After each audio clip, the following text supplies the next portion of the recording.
Hello, and welcome to Recent Activity, your new favorite entertainment review podcast that attempts to cover every film, every show, all at once. I am your co-host, Andrew Morgan.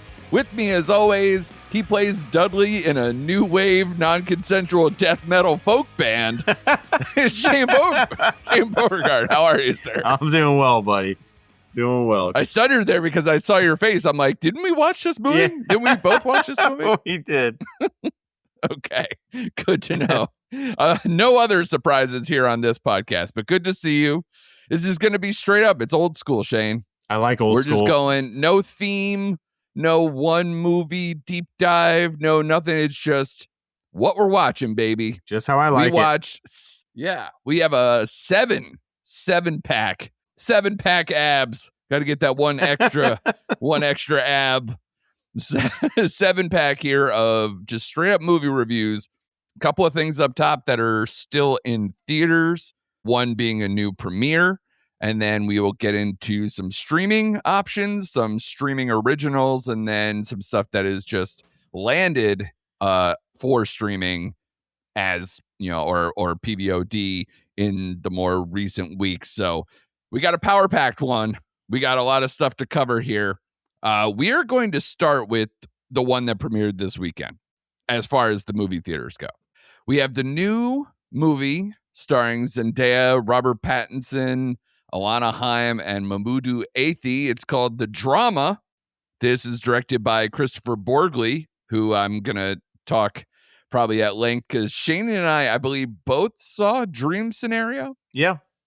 Yeah, and I believe you liked it more than me. So I think this is where we can kind of start to dig. But this movie is a much different scenario in the fact that this is about a happily engaged couple who is put to the test when an unexpected turn sends their wedding week off the rails. This made $26.2 million over the weekend. It's a larger domestic opening than Materialist, which ended up making over $100 million. So it's off to a good start in that way. I'm curious to see where it will land, especially because it's bigger stars up front. And that's kind of what I felt in the theater without getting into the movie. But when I showed up and I'm looking around, I'm like, this crowd is here for Zendaya. Yep.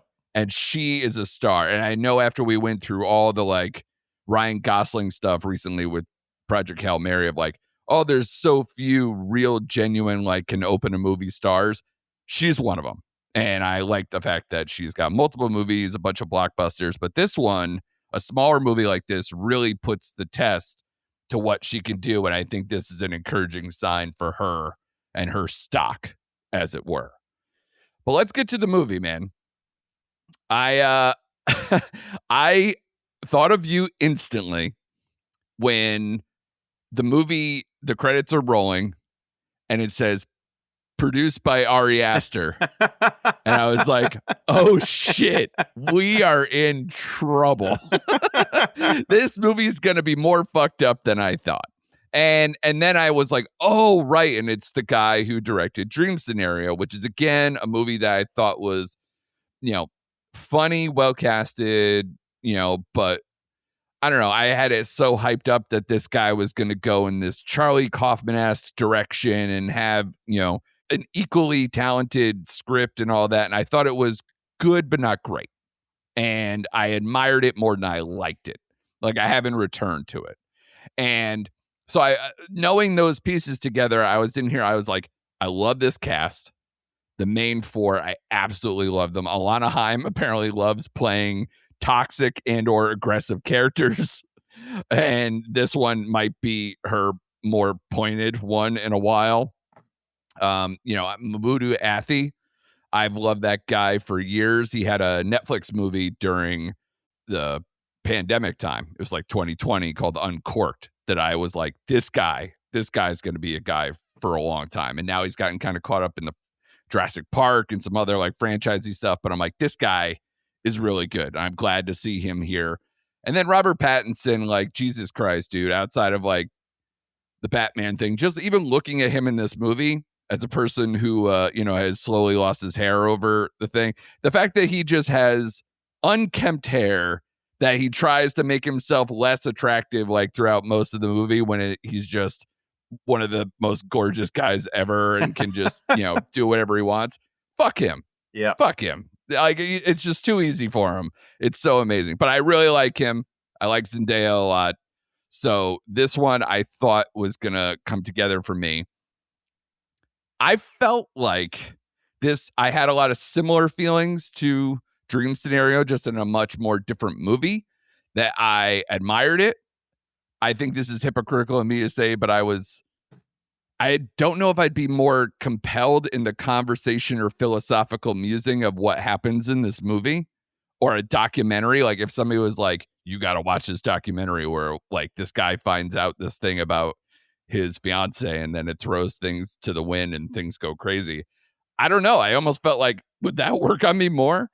So I just wasn't fully sure that I was, when at the end of the day, I was just like, this is a movie that I would like give a full-throated recommendation to people about. Even though I was engaged for most of it, I like these kind of philosophical things, like these bombshell attitude that, makes people scatter. And we'll get into it. We could spoil it in a bit, but I kind of just want to put it out there. I like that. I don't love making people squirm all the time, but this isn't really that. It's more just like, let's just talk this scenario out until, we've exhausted it and then just try to land this plane.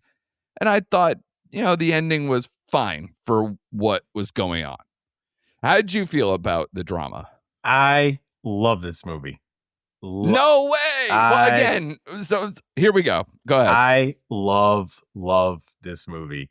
Like, wow. Okay. I want to go off the top and say, you brought this off with Zendaya. I didn't realize I knew she was big, right? But I didn't realize how many people loved her. Like, I didn't know she'd be able to open a movie. And I think this movie was perfectly casted. And I thought the bomb that she dropped at the dinner table, which led to everything, I thought that was an interesting way to take the movie, because I didn't see her coming out with that fact. But it does make you think in different ways. Like, what if the person I was with said that? Like, I kept thinking that, like, would I be okay with it? It was funny at times. Like, I love the chemistry between Pattinson and her. Like, it had everything. I thought it landed the plane perfectly, just based on like their characteristics throughout the movie, especially how she was and how he was. Like, she was like, I don't say wear the pants, but she was taking charge, where he was always the passive, guy who wouldn't want to step up and do anything like face to face or anything like that. I just thought them two together. I love the tension of this movie, the awkward movements. I love like how they flash back to how she grew up. I've like this younger self like mixed in with the Robert Pattinson at times. I like those shots as well. I freaking loved this movie so much. Like, and I did notice Ari Aster produced it. I'm like, oh my God. Like, I had the same thoughts, because you know how I feel about him. But no, I love this movie. So again, I liked Eddington and, coming off that. And again, I know his movies are different than what he produces, so I don't want to completely go there. But at the same time, he does like to pick projects that will be like out there. Right.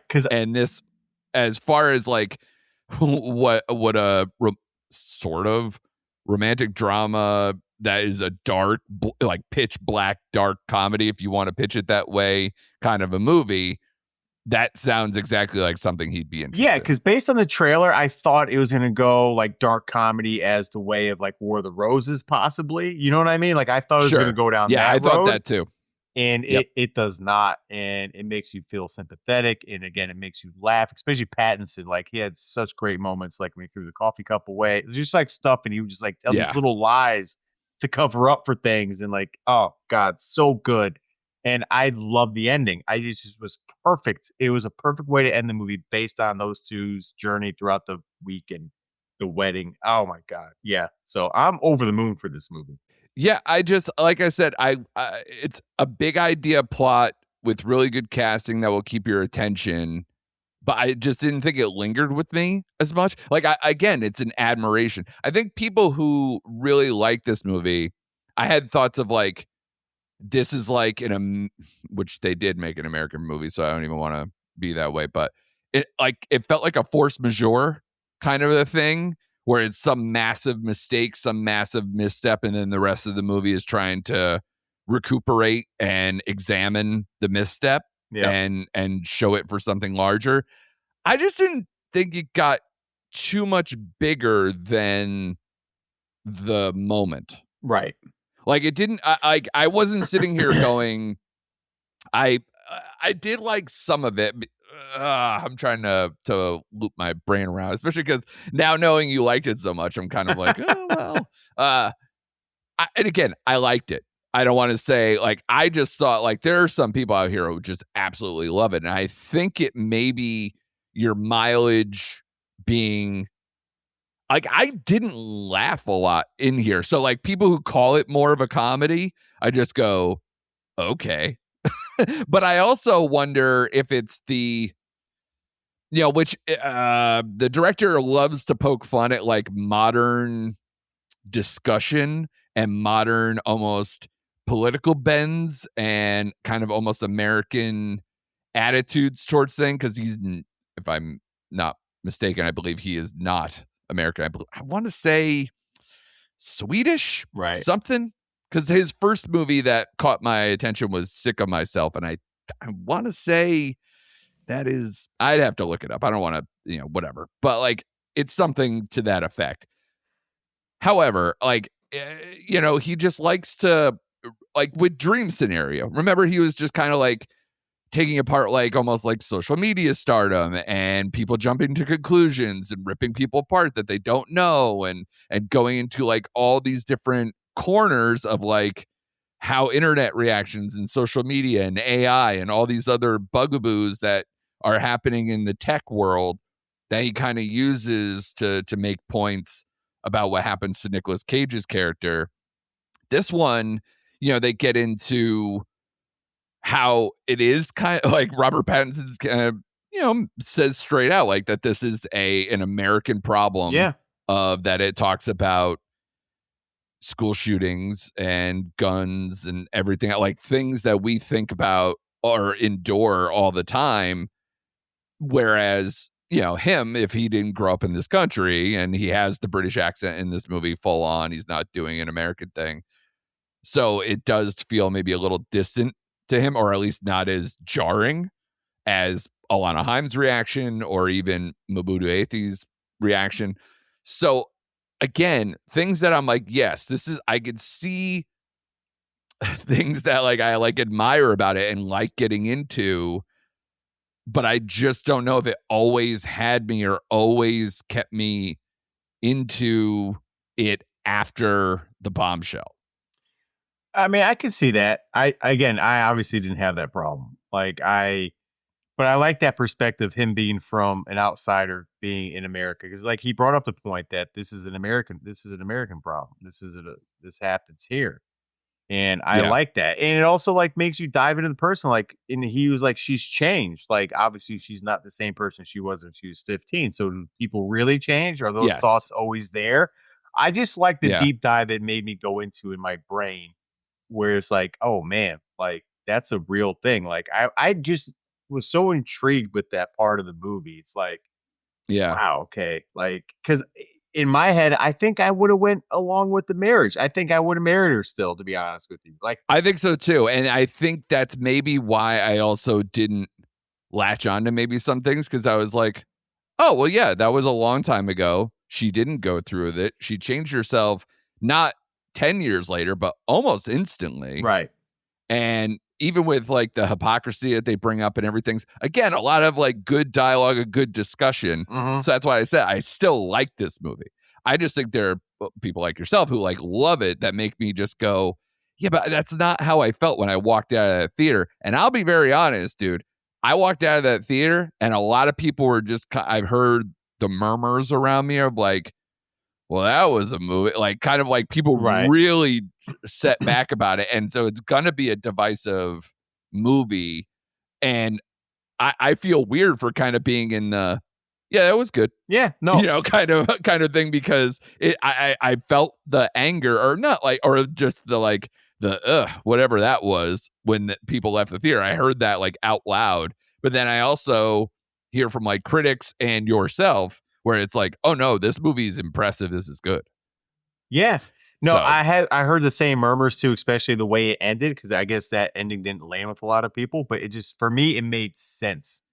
Um, yeah, and again, there's some poignant moments, or there's moments that made me laugh, like her coming up with the knife. I was like, do I scare you? She like jabbed it at him, that and like, that almost was like I've seen that, but his yeah. speech was hilarious. Like, I was dying because he brought up the sex part, and just like he was fumbling Yeah, over all the himself. things he said he didn't want to do or Yes. shouldn't do when he was discussing. Yeah, for Yes, sure. and It was a nice callback. and the tension in the room where the best friend, like you said, the best friend stood up, and I thought she was gonna out her, but she didn't. She like held back, and I thought that was gonna be it. Like, Yeah. it was all there and it all connected. I really like this movie. I gave it a 4.5. I'm just gonna be real. I gave it a Oh, wow. Yeah, I gave it a 4.5 Yeah. out of 5. I like this. So this has got to be one of your like almost like top 5 films of the It year is. kind of a It thing. is for sure. Wow. Yeah, I kind of like kicked around what I would give it. I'd probably give it a 3.5. Yeah, maybe. and I can see that. Like, for me, I'm in that camp. yeah, for me, it goes both ways. Like, I can see the 3.5, 4, and everything. Because again, it's just one of those movies that you are divisive, makes you think, and you may not like totally love it, but you love elements of it. So like, Yeah. I just clicked with this movie. Yeah, I feel like, I don't know. I like this movie better than Dream Scenario because I think it's a more complete movie and a more complete thought with better actors, quite frankly. I mean, Cage is great in Dream Scenario, but everything else kind of felt like, I don't know, a clip show of ideas, like a copy paste, like kind of wanted to go in this direction, and made his points, but it didn't feel as momentous. I don't know. It didn't feel like it had a better construction as much as this one did. This one felt like a complete thought. It's just whether you can wrap your mind around or get into all the various ways this movie goes after it really, shit hits the fan. Right. How did you feel about the ending? Because I think that's part of the reason why maybe I wasn't like sent off in some amazing way where, I guess spoilers and other things, like if we're going to get deeper into dive. So if you haven't seen this one, skip a little bit ahead. The next one will be They Will Kill You. So, if you've seen that, we'll get into that next. But the ending of, them in the diner and they made a point of like, that's where they can go afterwards. I don't know. There was a lot of like soft things that they kind of brought back for that ending that should have mattered more, but didn't matter as much to me. Like the reset thing that she liked to do. Like, he didn't even like that a couple times within the movie. So it was interesting to bring that back again. Correct. And then also have that be your ending. Like, it didn't resolve anything. It just kind of like was like, we're okay. Yeah. And that was fine because at first I'm like, what are the odds of her going? Like, I know they discussed it in the movie and they brought it back, right? But I thought, like, in the moment of all the events that transpired through the wedding, like, what are the odds that she would really still go to that restaurant, right? But I Right. was fine with it, and she liked the reset. But I think in that moment, Pattinson's character realized where we need a reset. Like, I thought that's when he was okay with it. Like, because before he was still trying to like get the information out of her, like, do I still want to marry this person? He was like kind of off. Right. And then I think in this moment, that was the only way where they could put the wedding debacle behind them and all that mess behind them and just totally reset. And I think that's when it clicked with him. He's like, okay, I'm going with it this time because I really love her and I really don't care what she did. And I want to be with her and we're going to start from scratch. So I think he just went with it because he felt it in that moment where he didn't before. So to me, that was like, they're okay. They're going to get past it some way. And to me, that's the only logical way they could have ended it because I couldn't think of another ending that I would have liked more based on what happened from the wedding stuff. Like, I don't know where they could have went. And I thought that was like him showing up just all bloody and beat up and just Yeah. in his tux and stuff. I just thought was just Yeah. great. And I liked the reset because, again, it was that moment for his character that he realized, like, yes, I'm just totally into this person. I don't care. Let's reset. My name's Charlie. Like, let's go. Like, Yeah. Yeah. I mean, I do. Again, I like it in a way. It's interesting that it ends on a moment where he's wanting her back. It's almost like he's trying to make up for his yeah, mistakes by instead, that time when we examine her over and over for the last 45 minutes yeah, of a movie, and here we are. It's like him covered in blood, going after kissing and aggressively kind of getting into it with his coworker. yeah, So and then obviously getting the repercussions and saying it into a microphone or to a whole room of people, whatever it was. That's where this goes. I'm happier that this made more money than it's a Materialist. better That was not movie a for movie sure. either of you connected Yep. with. So I'm glad that there's no like after part of this where, it's going to be a divisive movie, but not in the same way of like where Materialist I just thought was just not good. It's like this one, it's more like, yeah, it was good. I like a lot of things, and then but people could be like, well, but screw that bombshell, or oh, I didn't like how this went, and all those. That's a different type of thing. At least it's on its. I don't know. I root for this movie way more, and I enjoyed it more. So I'm glad that it maybe has a chance to be another $100 million movie for A24 that isn't, again, some kind of franchise or even a horror thing or whatever, that this is just like a straight, just original good movie that feels like it can have some legs. Yep. And I like that. I like it in theory for the box office when Materialist had success, but at the same time I was like, yeah, but it's Materialist. Yeah. So at least this one I can kind of go, all right, well, good. I don't have as much of an issue with that. So happy for them. I still think that Christopher Borgli has more to him, though, as a director. And I don't think this is the best he could do. I'm hoping that like the more he can be like, yes, I'm coming up with these really good ideas. He's great at getting the emotional gut punch moments or this outlandish kind of plot line to get people engaged. I think he's still got a better movie in him, maybe as things go on, where he can really kind of just make something that sails all the way through and maybe gets a little bigger in its discussions and points and things that are on his mind. I still like seeing him do a little more digging. Yeah, I agree. So I look forward to what he's got next. Yep. And what's weird is he has, by IMDb standards, he has nothing on deck. So it'll be interesting to see how long we have to wait until we get to the next one for him. But again, he had really positive critical scores with Sick of Myself, Dream Scenario, and this. So I don't think he'll have to wait too long. Next movie we have up is They Will Kill You. This is starring Zazie Beetz, Patricia Arquette, Heather Graham, Tom Felton of Harry Potter fame. I'm sure he's loving that I say it in that way. And Mahala, who is from Industry, Bodies, Bodies, Bodies, Dead Man's Wire, which I talked about earlier on in the year. This is about a woman who takes a job as a housekeeper in a New York City high-rise, unaware of the building's history of disappearances. Soon, she realizes the community is shrouded in mystery. And again, this is one of those movies, Shane, that we kind of looked at and was like, oh no, it's coming out kind of at the wrong time. It's got, Ready or Not and Ready or Not 2 DNA coded to it. Like, is this going to be redundant or is it going to stand alone and be good on its own? What did you think of They Will Kill You? Quite simply, this movie was very entertaining. It is what it is. It doesn't pretend to be anything else. The plot is barely there with the sister connection with the hotel. Like, that was just there as a MacGuffin for the action and just everything else. Zazie Beetz is phenomenal. I just kept thinking throughout this movie, if Tarantino were to make a Kill Bill Volume 3 and they needed someone to play the Fox's daughter, like, just cast Zazie Beetz right now. Like, just cast her now because I enjoy her. she was great, and it had a lot of Kill Bill Volume 1 action in it with the comically, like, blood splatters, over-the-top kills.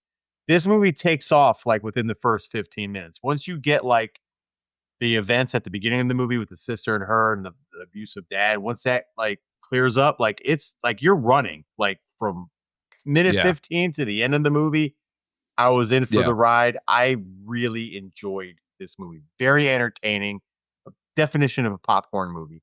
And like you said, it is in that Ready or Not kind of DNA genre. I don't care. Like, it entertained me. It was fun. I brought my daughter to it. She loved it. Like, good movie. Entertaining movie. Yeah, I was entertained for good stretches. I did think the action was good. I think Zazie Beetz was very well casted as far as that goes. You could definitely see, we've talked about it.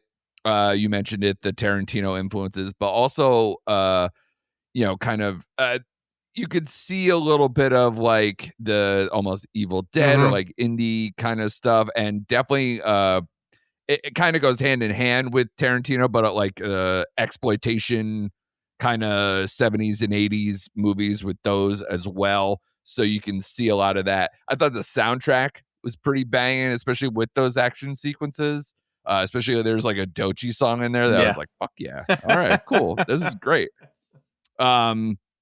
I thought the mythology and the plot get very muddled, very thin, and kind of slapped together a little too many conveniences for me as time went on. And I am getting a little, it seems like we've had a lot of movies in the last couple of years of like, Satanist is your reason for everything that goes on in your movie. I'm just kind of done with that a little bit, or I need a pause for a while. So that kind of, got with me.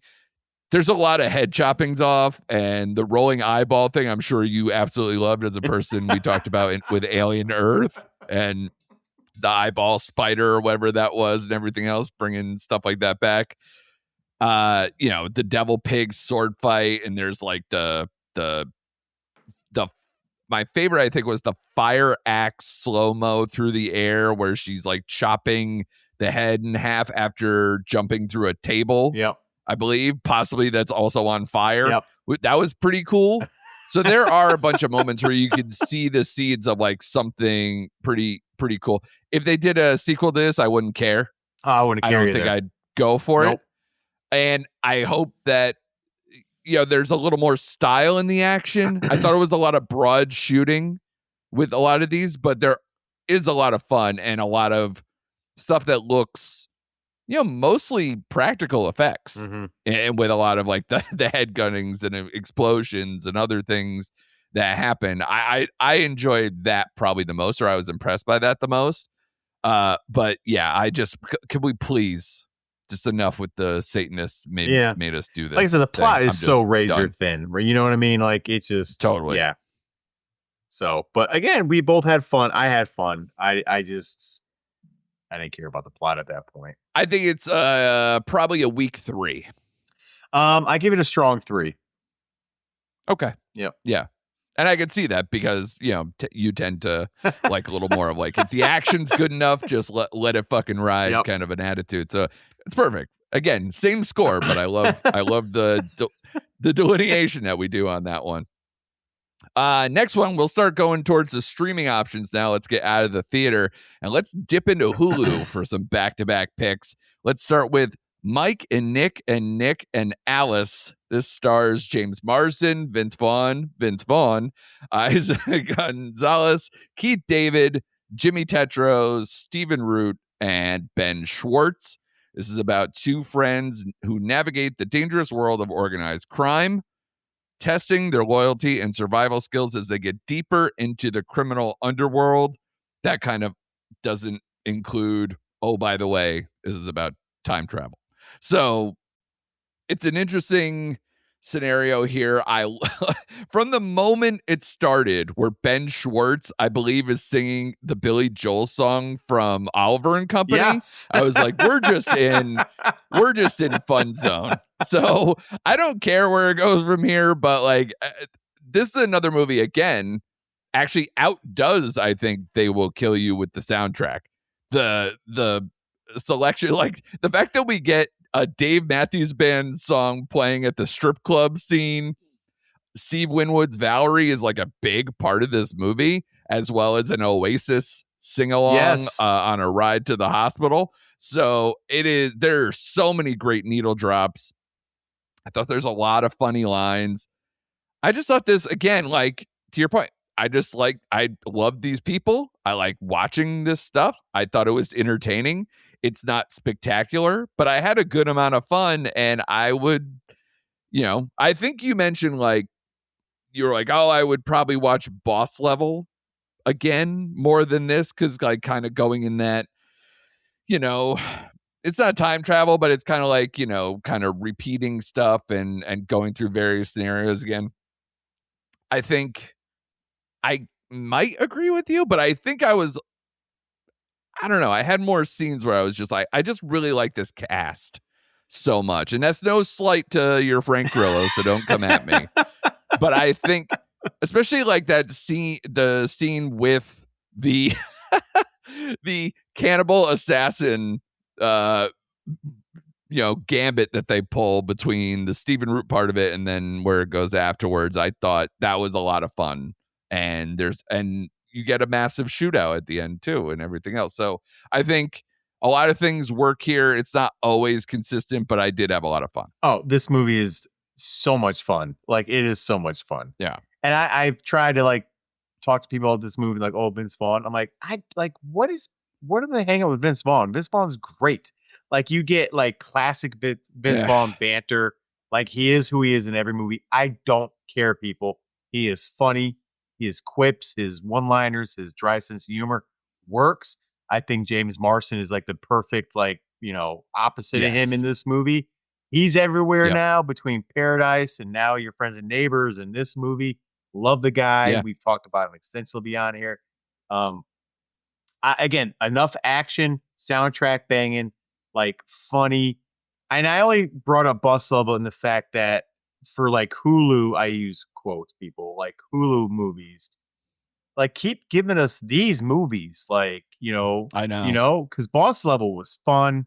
And it's coincidentally both like time travel elements in it, or die and repeat. Like, but it's like right there, dude. This movie's so rewatchable.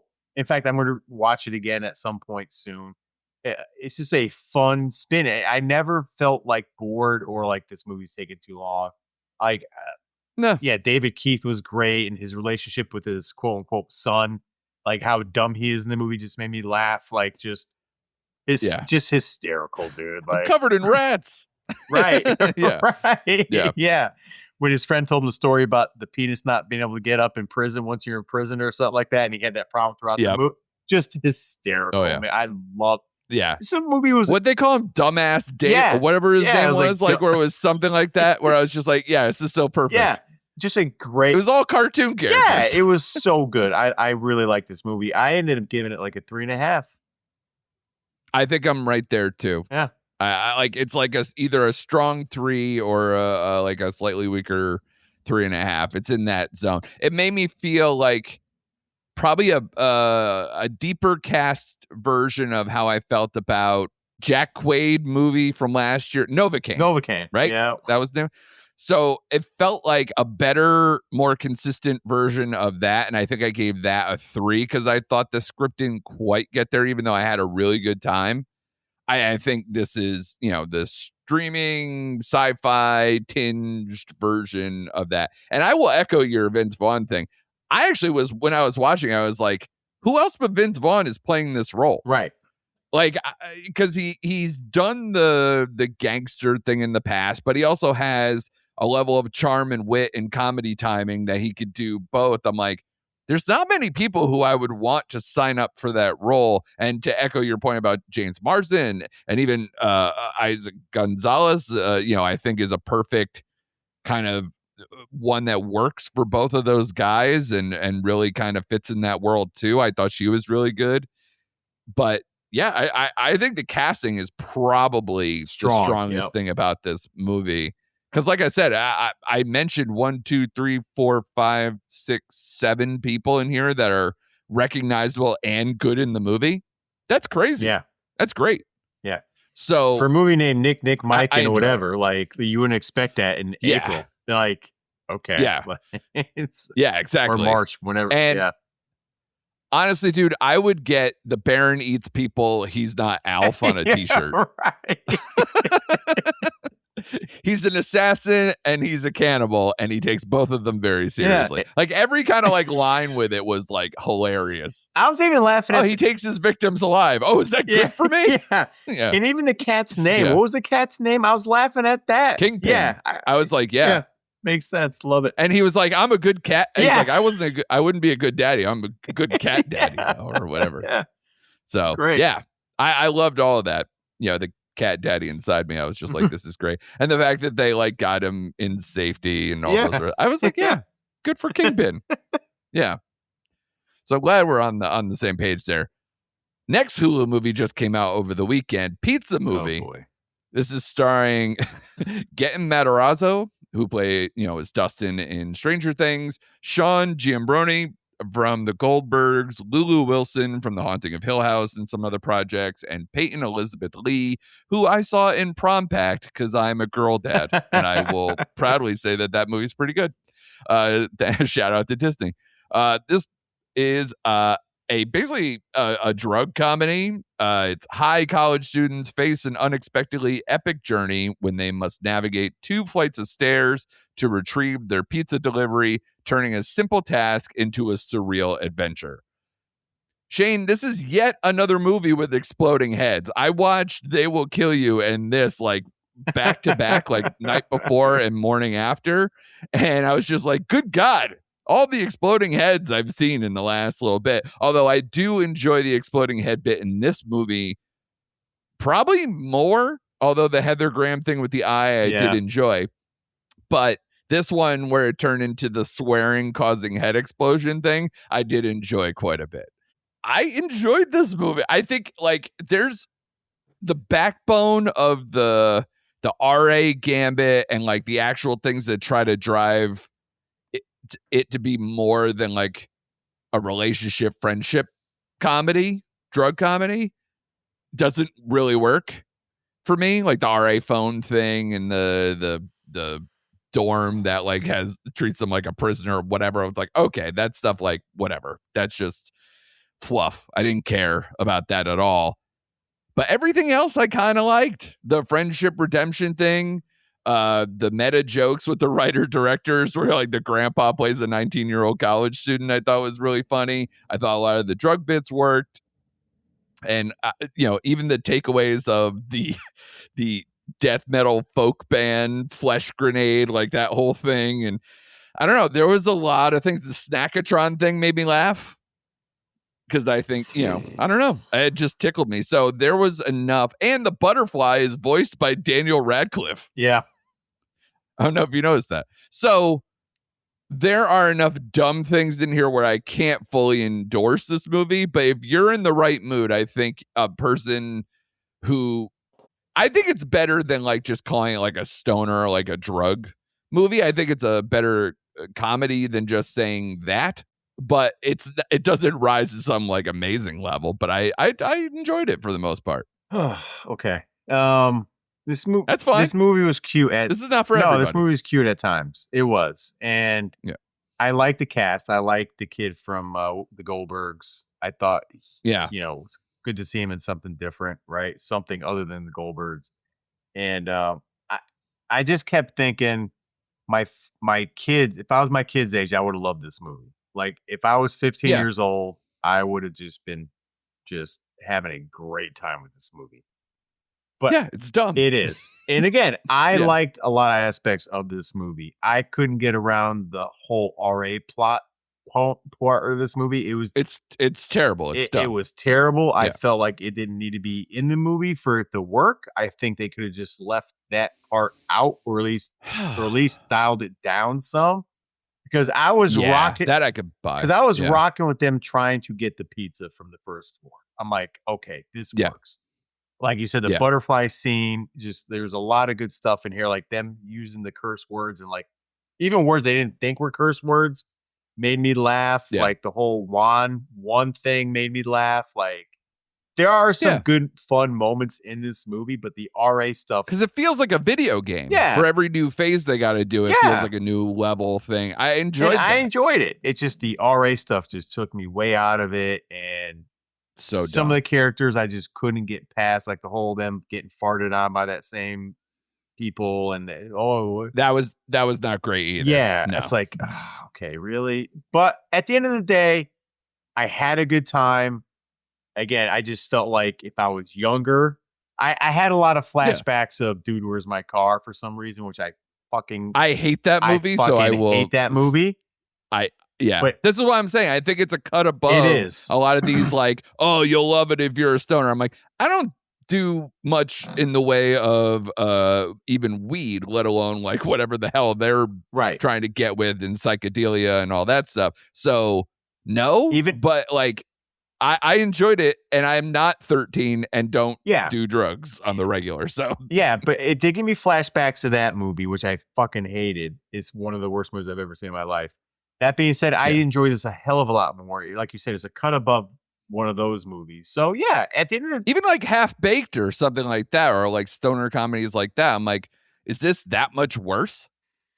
No, though Half Baked is fucking hilarious. But anyway, I think that's because it's Dave Chappelle, and like, and again, if you take that movie and you go, well, the Samson shit and all the other stuff like that, I don't care. Right. But if you just take like the funny lines and those 3-4 guys at the lead of that relationship, awesome. That's what you take away. Yeah. So.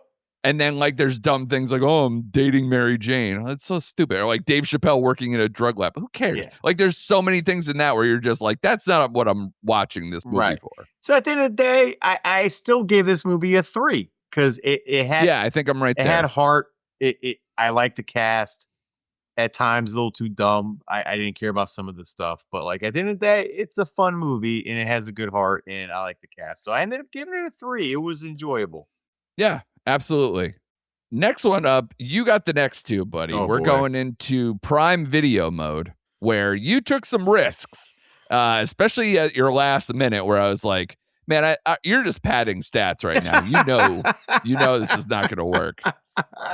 But I'll let you have the floor. We're going to lead off with Pretty Lethal, which is now on Prime Video, available to watch without rental, right? It's just straight up on Prime. Right? It stars Maddie Ziegler, Lana Condor, Millicent Simmons, Iris Apatow. This follows a group of ballerinas as they try to escape from a remote inn after their bus breaks down on the way to a dance competition. I said to you, when I watch it, because I watched the trailer because I was interested in this movie, in the same way that They Will Kill You looks like Ready or Not Redux. How is this movie like? Did this movie just get all of its oxygen sucked out from the fact that there's a John Wick ballerina whole backstory thing with that? Like, it just seemed too much, like, too redundant that I was just like, and if you're going to take where I'm not watching it in the John Wick universe too, I didn't know how much energy I had to watch this movie. Is it worth watching? I think so. Again, it's another fun movie. It's very entertaining. It's not like, yes, it has ballerinas, and of course you think of ballerina in the John Wick universe, but it's not that. Because these are actually, they're not trained fighters or trained to be assassins. They're actually just ballerinas who happen to be at the wrong place at the wrong time, and they have to fight for their survival. I kind of compared it to a more funny, cheeky version of The Green Room. Wrong place, wrong time. Meaning we have to get out of this. I hear you. We have, but that's where the comparison's end, because The Green Room is tense and great and to say yes. And I didn't know Uma Thurman was in this movie. Had no idea Uma Thurman would play a prominent role. Yeah, I didn't put her down. Yeah, in this movie, she's like the owner of said bar out in Eastern Europe, wherever. But yeah, once these ballerinas know the situation they're in, they have to get their way out. They kind of like just piece together different things. And they, of course, there's like factions within this group. You get the spoiled girl that no one likes. You get the outsider who like is poor and doesn't belong in there. Like, you know, they all have their differences, Right. but they all come together to try to get out of the situation. And great action scenes. It gets bloody at times. It's just it's a harmless, fun, entertaining movie that Prime has out there right now. So it's not wickish. It's not anything else. It's pretty much it is in that mode of they will kill you or oh my god, ready or not. It's kind of in that DNA code, Right. but in a different way. And the writing's not strong because it's cheesy and corny at times and whatever, but you don't care at that point. Yeah. Like you just roll with it. And I had a good time with it, man. It was just a fun time. So I ended up giving it a strong 3, man. Like an hour 45 minutes and it just kind of rolls Yeah. along, man. So yeah. Is there anyone from that like ballerina cast that stands out? Because that is kind of what intrigued me. Outside of the Uma Thurman thing and a lot of I was just like, a lot of people I recognize and have liked in other things, like especially Lana Condor. Like I'm covering Netflix stuff. I've seen Lana Condor so many times over the years. Like, is there anyone who stands out amongst them? Just the lead. Maddie Ziegler? Yeah. She stands out Yeah. and the Asian chick who plays the rich spoiled girl. I've seen her in some stuff. Well, that's Lana Yep. Condor. And Yeah. yes, I don't know her name, but the girl is in A Quiet Place 1 and 2. Yeah, Millicent Simmons. Yeah. she was good in it, though she wasn't in it as much as I thought she would be, and I would like to see more of her character in the movie. But yeah, Maddie Ziegler is a standout in this movie, along with Lana Condor. Like them two play like the two alphas of the group, and they get enough screen time. The others don't get as much. Okay. No, it's the two leads, Maddie and Lana, were really good and play well off each other because they're polar opposites. Think Blair and Joe from like Facts of Life. You know what I mean? That's as in like the tomboy and the more. Yeah, sure. That's exactly what it was. Yeah. But they're kick-ass ballerinas, so it's a good time, man. It was better than I thought it was going to be. All right. Well, I wonder if you have that same attitude towards Mercy, which kind of got beat up when it was out in theaters. It kind of underperformed. This is Chris Pratt and Rebecca Ferguson. Set in the near future, a detective accused of murdering his wife has 90 minutes to prove his innocence to an advanced AI judge. And I believe they put it out there that he created said AI program too. So is it something along those lines? Like this one, I had no energy for from the trailer. I kind of wanted to see it in theaters to almost be like, come on here and just rip it apart. Is it rip apart worthy, or is there something redeeming from Mercy? It is totally rip apart. It is totally. This movie felt like it was made during COVID. I don't know how else. I don't know how else to explain it. Like, yes, he is framed or he is on trial for the murder of his wife. He helped not create the AI, but he helped foster AI becoming part of the judicial system. And now he has to defend himself against it. And this is Chris Pratt in this one singular room for 90% of the movie. And I'm like, you are terribly miscast because Chris Pratt is funny. He's charming. He could pull off action. And I felt like you could have got any John Doe in this movie to do his role. Like he didn't bring anything extraordinary to this role. Rebecca Ferguson played AI. She was like a goddamn robot. Like just, you could have put anyone there. The writing was bad. It was predictable. Like I knew the twist, like 10 minutes into the fucking movie, like who did it? Yeah. And you're just piecing together like what happened, and they try to throw another twist at the end, and it just didn't fucking work. Like I just didn't care. Like I didn't care. You don't care about his character. Just the bad writing. And people compare this to Minority Report, and I'm like, okay, I kind of get that a little bit as far as like future crime is being, but Minority Report is like, it leaps and bounds. It's like The Godfather. Yeah. And this is how dare you? How dare you? It's Spielberg and Tom Cruise and Colin Farrell. I don't see anybody of that walking through the door. And I'm so glad I didn't see this movie in the theater. I would have been so mad. They had IMAX screens for this. Can you imagine? I would have been so mad, dude. Like you get like 10 minutes of action in the last scene, last 10 minutes of the movie. That's where like most of the action picks up. But like you just don't care. It's so boring and just bad. And the reason why I watched it is because it was Easter Sunday and I had time. I exhausted every avenue I had of watching shows and movies. I'm like, well, it's on Prime. It's not going to cost me anything. Right. So let's queue it up. I gave this movie Yeah. a straight 1.5. Ooh, nearly. Yeah. Yeah. And I'm a big Chris Pratt fan, and it hurts me to say that. But like in my head, I'm like, why would you do this kind of movie? Like, why did you do this movie? Other than a paycheck. What? Oh, yeah, which is always the answer, or a lot of times the answer. Not to mention, like, I think, again, this was produced by either Amazon, MGM. It was, yep. Right? Yep. So that's why I kind of went to Prime straight and everything else. But I feel like I'm trying to think now, because 2026 has been, I haven't been like woefully disappointed in a lot of movies. And of the stuff that came out, I don't have a 1.5 movie. So is this the worst movie of the year for you? It's the worst movie of the year for me. It's Wow. not even it's not even close. I was about to say, I'm like looking at like what I have. I'm like, I have a 2, maybe a 2.5 for sure. I'm like, I definitely don't have anything where I was just like, fuck this movie. And you're kind of leaning into that territory. Like I might watch Lisa Frankenstein before I watch this movie again. Woo-hoo. Yeah. Is all I'm At least saying. you get to see things blow up and you get to see Carlo Gugino. Yeah, exactly right. This movie's just so dull and bland and just, I just didn't care. Yeah. So bad. Oof. Yeah, that's harsh. All right, let's wrap up with the last movie. I was the only person to see this one. This is Nirvana, the band, the show, the movie.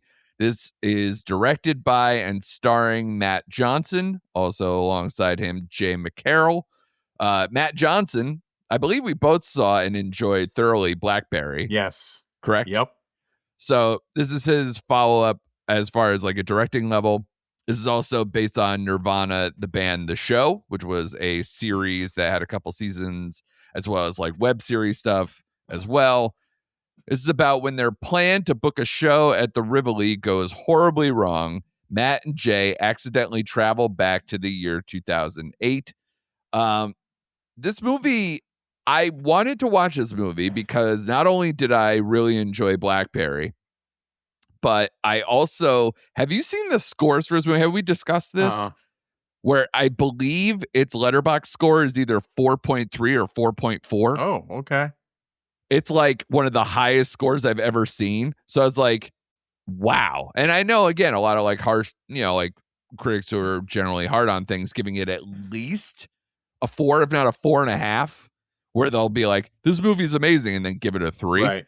Like this movie, they give a lot of really high scores to. So I was like, okay, I will watch this movie, even though I did not watch the series. And to their credit, I did not think during this, I think I would enjoy this more if I already had watched the series and had like a shortcut, a shorthand to like their type of humor and what they do. I think they do a good job of setting it up. I like this movie. I think it's a very good friendship story as much as it is about time travel and the quest for success and other band stuff and really just about like their dynamic. There's some very impressive stunt and effects stuff for a low budget film to where you go, how the hell did they pull that off? There's a lot of those moments in here. I thought it gets a little murky in the plot in the middle with some of the travel going back and forth, especially when Jay, like, I don't want to give away the plot, but like, one of the band members becomes more successful than the other when they do the time travel thing after they have an argument. And, there's a lot more obstacles and some, more convenient stuff that was less funny. So I think that's where I was kind of like maybe checked out slightly in the middle. But other than that, I think this is a really smartly written and executed sci-fi adventure comedy. I think if you liked Blackbear, or at least like the way he shoots things and has his direction, very similar in terms of a lot of those. I think this is also for probably fans of stuff like Flight of the Conchords, because you got like obviously the band comedy dynamic and also that kind of almost indie spirit to it, that kind of almost improv spirit to it as well. I think I had on my brain, like, this is like fans of Comedy Bang Bang or fans of like alt comedy and stuff. But I also felt like This is their version of Monty Python and the Holy Grail or Kids in the Hall's Brain Candy. Uh-huh. And it probably lies somewhere in between in terms of success. And I think it's good. But if you told me I would give it a 4.5, I'd laugh in your face because I don't think it's like that elevated. It's good. And I liked it, but it is not something higher than like say a 3.5 for me. But to their credit, how many studio comedy type things do we even give that these days? Right. So I think for people who maybe had a relationship to these characters and this show, maybe beforehand is going to really like it. I hear the same compliments over and over in terms of like the stunt and effects work and kind of going, holy hell, how did they pull this off? And they do a lot of stuff on the street and kind of getting genuine reactions from real people in a almost Borat kind of way. Not like, again, outlandish, but just enough that like people have genuine reactions and they're not actors, seeing them pull things off. And it's funny. Like, so there are some stuff, but I didn't think it was like, oh my God, groundbreaking thing. It's just, a lot of it's like, what if we just kind of spoof the Back to the Future stuff mixed with our band dynamic and friendship, and it works. Again, no shade on any of it. I just don't think it's some like so elevated that I'm gonna push it to like the highest, like funniest, best thing of the year kind of category, and that's where it's getting scored. So that's where I was like, if you don't already know what's going on here, maybe pump the brakes slightly in terms of your expectations, but I still would recommend it as a watchable, funny comedy adventure. Okay. Sci-fi tinged comedy adventure. So definitely good on that. And I think it will live on just for the fact of what I just laid out there. Like, even for how much I love Kids in the Hall, Brain Candy is not a very good movie at all. Right. But there are some scenes in it that I think is absolutely hilarious that will just stick with me. And especially because I already love them, I give it maybe more credit than it's due. And then, of course, like the Monty Python example, like that's an epic, legendary movie. That and Life of Brian and all these other ones. But I don't know. This one, I felt like it was sandwiched in between in terms of effectiveness. So I give it probably a 3.5. That's still pretty good. It is. Yeah. It's so funny that like, you know how we go through this with the scores all the time. It's like you're the strong, the weak, the whatever, but it's like, I think we gave 3 movies in here, 3.5. Yeah.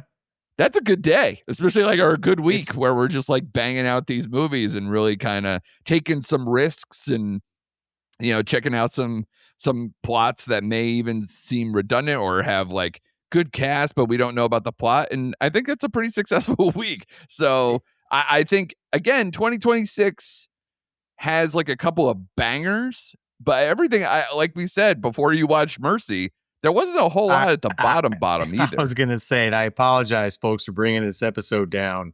Yeah, you brought the mean down. Because we were rolling along with all our 3.5s, and 4s and whatnot. Yeah. I had to go and watch Mercy and bring it down. Sorry, folks. I know. Yeah. But overall, very good. And man, we did 7 movies in an hour. So I hope everybody enjoyed the ride as much as we did this week. Watching a lot of good movies with a lot of recommendations here, especially a lot of these are on streaming, readily available.